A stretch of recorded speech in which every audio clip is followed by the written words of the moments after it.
Ate, pabili nga po. Ate. Ay, ano yun, Utoy? Te, ano nga, 3 Lucky Me Chicken at saka 2 itlog. Ah, wait lang.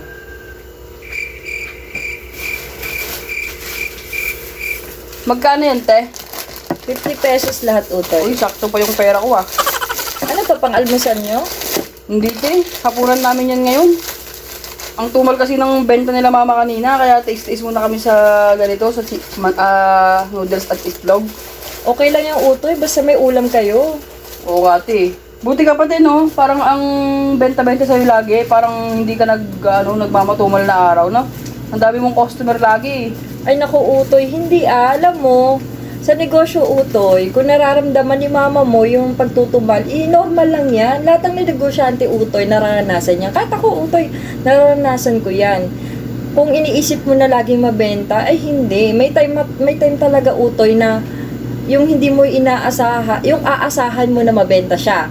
Tapos, hindi pala siya mabenta. Tapos, yung time na matumal siya, magiging mabenta. Kaya, hindi mo malalaman kung kailan yung araw na mabenta talaga at kung kailan yung araw na matumal.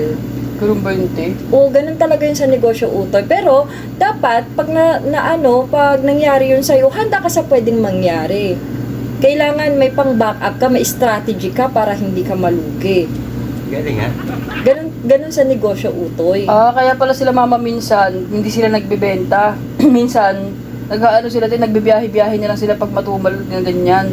O, ayun ang strategy ng mama mo. Kahit ako dito, Utoy, pag may time na nararamdaman ko na matumal siya, hindi ako ganong namimili ng nag-i-stock na masyado ng marami. Pero, ang ginagawa ko, nag-iisip ako na pwede kong idagdag para yung mga customer bibili dito sa akin. Katulad ng naglalagay ako ng ng pampalamig.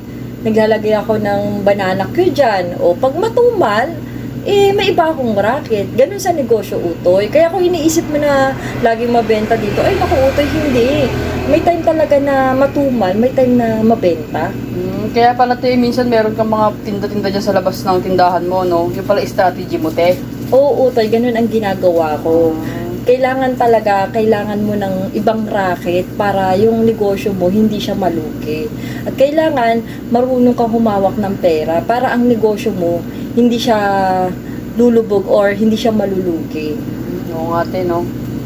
Ayos yung Oo, ganun yun, Utoy. Kaya kung naranasan ni mama mo yan tumal, normal lang yan, Utoy. At naranasan ko din yan. Ngayon, te, naintindihan ko na kung bakit minsan walang benta sila mama. O, kaya ngayon, matumal, okay lang yan na mag-noodles kayo. At ang importante, may ulam kayo. Masarap nga to, te. Tinan mo, nasasarapan ka pala dyan. Oo, te. Sige na, te. Magluluto pa ako para sa mga kapatid ko, eh. Oo, next time, Utoy, bawi ka na lang ng masarap na ulam pag nakabenta-benta ng malakas yung mama mo. Ayaw mo ba mag-utang, te? Ay, hindi na, Utoy. Medyo matumal ka yun. Wag na. Babayaran ko, te, pag mabenta na sila mama.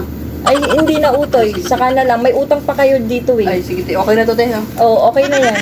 Salamat, te. Sige na. Bye-bye.